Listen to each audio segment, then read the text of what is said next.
First, fast, accurate. With Rick Shutt, you're watching WSBT Channel 22 News at 11. Well, Home Depot and now Jimmy John's are the latest victims of a data breach. Hackers were able to steal sensitive information from millions of customers' debit and credit cards. These attacks are similar to last year's on stores like Target and Neiman Marcus. So, how safe are your credit and debit cards? Well, for more, we go to WSBT's Patrick Roth. If you think you've been hearing more about data breaches lately, you're right. 43% of companies had some kind of data breach last year, and the reason's pretty simple. More and more people are using their credit and debit cards, but that's leaving them more vulnerable.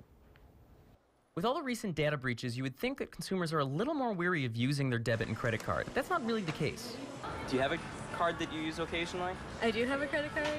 Do you worry about like the data breaches that have happened at like Jimmy John's and Target? I'm a little bit worried about them, I guess, but I haven't really done anything about it. Experts say you have to be vigilant to make sure that you're not a victim. The only thing, just monitor it constantly. And that's too bad because you have those cards to begin with for convenience, and it becomes an inconvenience when you have to keep watching it.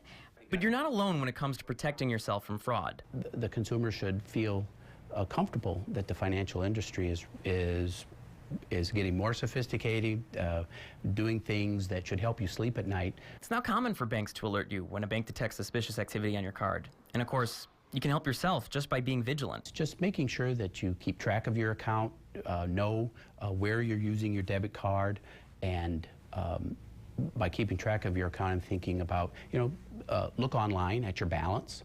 But with both a credit card and a debit card, you need to stay on top of them. I mean, because there are so many scams with them now that you just can't be too safe, and I really mean it in saying it that way. Again, the best thing you can do to protect yourself is just be aware. Know when you use your debit card, know how much money you have in it, know where you use it. Now, you mentioned banks alerting people, customers, if there's something wrong. Is it only if they detect suspicious activity?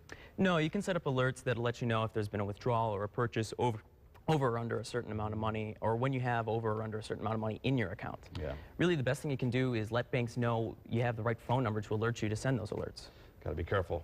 Have to be so careful. As you said, be vigilant. Patrick, thanks so much. Well, the Wall